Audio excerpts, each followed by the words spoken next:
আপনি নিশ্চয়ই আপনার রুল নাম্বার 1 থেকে 3-এর ভিতরে থাকলে আপনি খুশি হবেন, কিন্তু আমি তার উল্টাটা ছিলাম। ছোটবেলায় আমি যখন প্রাইমারি স্কুলে পড়ি, তখন ক্লাস 3-তে, তখন আমার রুল নাম্বার ছিল 33। তো 33 থাকার পর যখন আমাদের পরীক্ষা আসলো এবং আমাদের স্কুলে তখন একটা নতুন স্যার আসলো, স্যারের সম্পর্কে পরে বলতেছি। স্যারে ভালোভাবে ক্লাস করাইছে, ভালোভাবে ক্লাস করার পর পরীক্ষায় ভালো একটা রেজাল্ট হয়েছে। তো পরে উঠার পর আমার রেজাল্ট আসলো যে আমার রুল নাম্বার 33 থেকে তোমার 4-এ চলে আসলো। বিভিন্ন পোলাপান বিভিন্ন ভাবে খুশি, কিন্তু আমি তো উলাবাল বুঝতাম না। আমি ছিলাম একটু বোকা সোকা, মানে বালপাক না। তো আমি আর কি করলাম, আমার রুল নাম্বার কেন 33 থেকে তোমার 4-এ চলে আসলো, এটা তার আমার মন খারাপ করে আমি প্রায় 1 সপ্তাহ মতো স্কুল যাই না। আমার মা দৌড়াইতে আছে, ভাইয়ে পিড়াইতে আছে, এক একজন এক এক রকম কথা কইতেছে। আমি তো কইতাছি ভাই 33 টাকা আমার দিলে আমি খামু 5-6 দিন, আর আমার 3 টাকা দিলে আমি একদিনে খাই ফেলবো, তাহলে আমার 33 লাগবে। আমার রুল নাম্বার কি লেগে 3 আইলো, আমি স্কুলে যাবো না। যখন 3 দিন থেকে 4 দিন, 4 দিন থেকে 1 সপ্তাহ হয়ে গেল, আমি স্কুলে আসার খবর নাই। তো তখন ছাড়ে আমার ধরে আনবার লাগে, রতন স্যার পোলাফাইন ফাটাইলো। তো পোলাফাইন আমার ধরে আনলো, স্কুল আনার পর পিড়াইলো, যেহেতু স্কুল আওয়াজ না কি লিগা।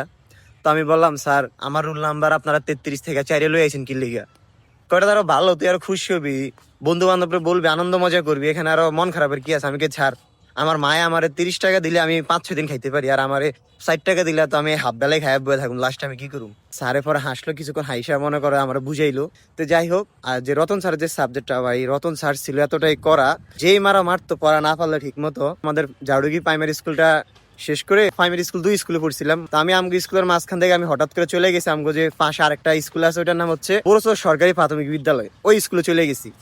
ওইখানে যে পোলাপান এলাকা দুষ্টাইম ফাইজলামি যাই করছি, ওইখানে ছিল রতন স্যার। তো পড়া ঠিক মতো পারি নাই, স্যার আমার অনেক পিড়াইছে। তো ছাড়ে পিড়াইছে দেখে আমি ওই স্কুল থেকে আমি এই স্কুলে চলে আইছি, মানে আমগো আগের স্কুল প্রাইমারি স্কুলে। তো এইখানে আসার পরও তোমার দেখলাম যে 3 থেকে 4 মাস যাওয়ার পর আবার ওই স্যারও বদলি নিয়ে আমাকে স্কুলে চলে এলো। মানে কয় মরারে মারস কে, ওই মইরা আছে কে, মানে যেই স্যারের ভয়ে মায়ের ভয়ে আমি ওই স্কুল ছেড়ে এই স্কুলে আইলাম, সেই স্যারই মনে করো যে আবার ওই স্কুল পাল্টে এই স্কুলে চলে আইলো। যাই হোক, স্যার অনেক ভালো। স্যার যখন এই স্কুলে আসলো, আমাদের স্কুলের পোলাপানের পড়াশোনার মান বাড়লো, পড়াশোনা ঠিক মতো পড়লো। আর রতন স্যারের মারগুলো এখন মিস করি।